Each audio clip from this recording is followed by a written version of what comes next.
Hello, beautiful people. Welcome back to our page and thank you so much for joining today. If this is your first time here, please do not forget to like this video and also share this page to at least one person.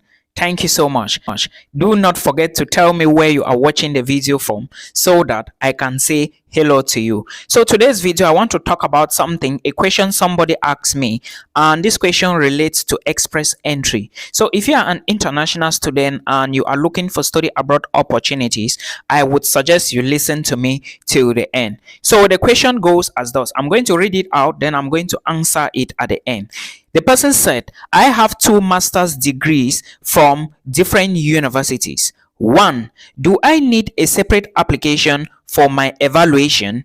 2. Do I need a separate fees for both of them? However, if you don't know what the person is trying to say, remember I said the person is asking about evaluation. Evaluation of transcripts means that the person is either looking to study abroad or the person is either looking for immigration pathways. So for you to do or study in certain universities, there is always an evaluation which is needed.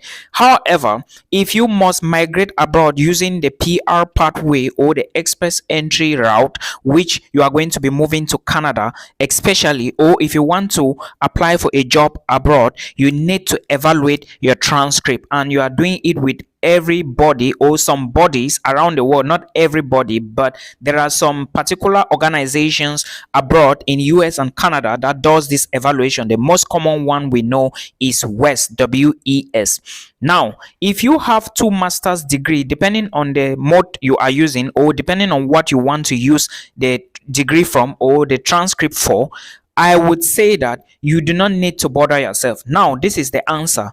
The first question was, do I need a separate application for the evaluation? The first one is only one application is needed. This is the answer. You need to create just one application. You need to create just one profile with WES. Then you follow the details. Then when you reach the last stage, they are going to ask you to make payments. I hope you understand. Now, this is the answer for the first one. Then the person equally said, do I need a separate fees for both of them? No charges per credential is needed.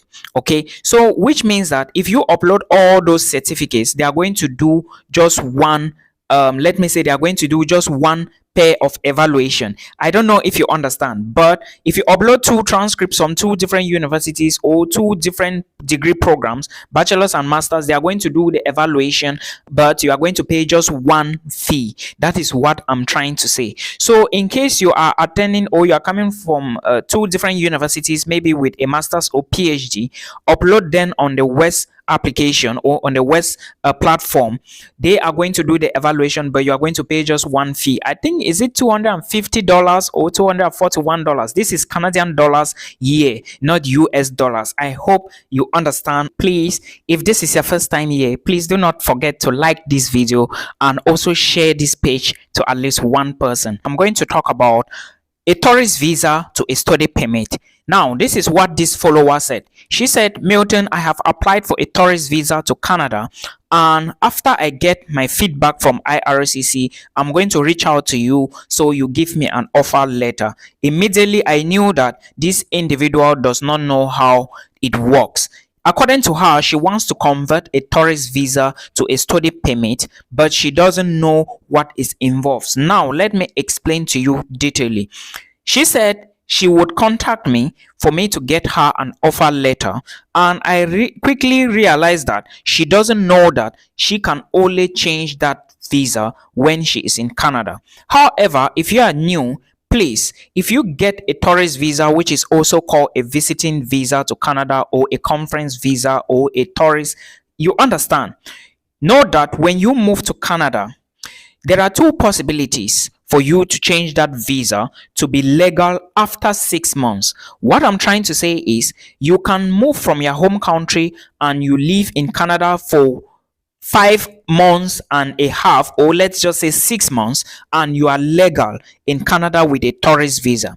Immediately after 6 months, you are not legal again with a tourist visa. But if you want to be legal after 6 months in Canada with a tourist visa, there are two possibilities for you to go about, or there are two ways you can do to change that visa. One is either you get an employer to employ you, or it's either you get a job where the employer is going to give you LMIA, labor market impact assessment, to apply for the job. Now, it is the duties of the employer to employ you, then go to the government, apply for the LMIA. When the LMIA is available, the employer will bring it and give it to you for you to go convert your visitor's visa to a working permit. But remember, there are a lot of things involved and the employer needs to satisfy certain things. First, it must be a registered employer. Secondly, the employer needs to prove that he or she has advertised this job they are giving to you for the past 28 days and there was no residence, permanent resident, or a citizen, or maybe an international student in Canada who is qualified to take that job. That is why they are giving you the job. And remember, you must show that you have some skills that the employer is looking for before they can hire you. So this is the condition for you to change your visit visa or tourist visa to a working permit. The second option is for you to change that tourist visa to a student visa after you are 6 months in Canada, or if you want to be legal after 6 months in Canada, you can change it from a tourist visa to a study permit. But how do you go about it? First, you need to enroll in a short course. There are short courses in Canada. English for academic preparation is an example, and so many other short courses. So for you to change your visitor's visa from the visitor's visa to a student visa or a study permit in Canada, remember you are changing this only in Canada. It works for both processes, or the two ways can only work while in Canada.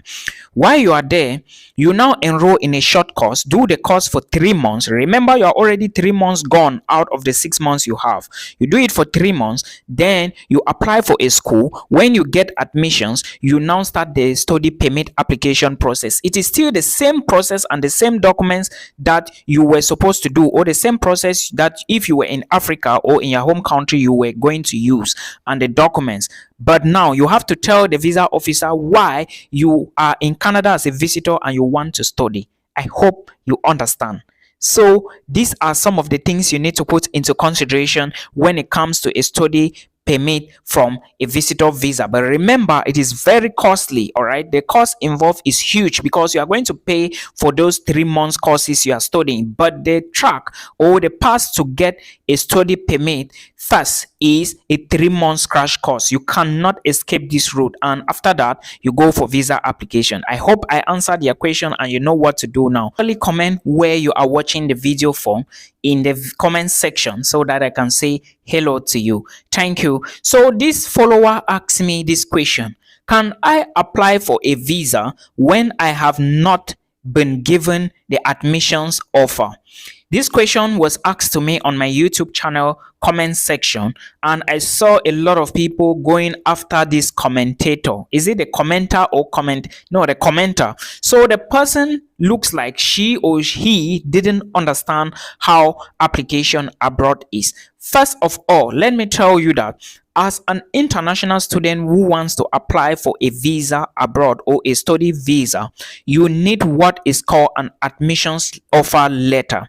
That is the document, that is the proof to show that you actually need to apply for a visa. Because even if you go and you start the visa application, you are going to find a document there, reasons for applying for the visa, and you don't have your admissions letter. There is no way you can apply for a visa, a study visa, without a school you are going to study.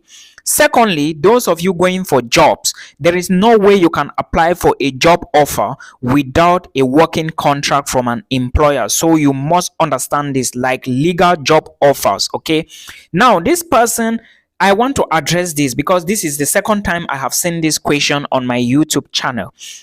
Guys, if you want to study abroad, you must apply for a university.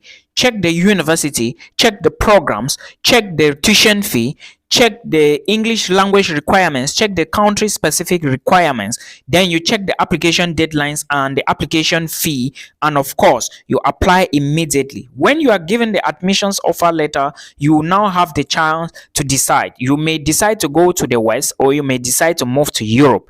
So first you need an offer letter in order to apply for the student visa. This is something you need to put into consideration. Okay, any visa you are applying to, if you want to apply for maybe a tourist visa, you still need to draft a letter. If you are applying for maybe a conference visa, which is the tourist visa, for example in that of Canada, you still need to apply for a conference. But if you are going as a tourist to Canada, you do not need all those documents. You just need to write a statement of purpose. So please, you need an offer letter if you want to apply for a student visa to any country, okay, being it Europe, Sweden, Lithuania, Denmark, Netherlands, Hungary, Poland, Germany, or Luxembourg, or any country in the Europe or US and Canada. You need an offer letter. Remember, after this offer letter, some schools will ask you to pay a tuition deposit, while others will not ask you. So you need to focus more and pay attention to all the details. You need an offer letter to apply for a student visa. You need a working contract to apply for a working visa.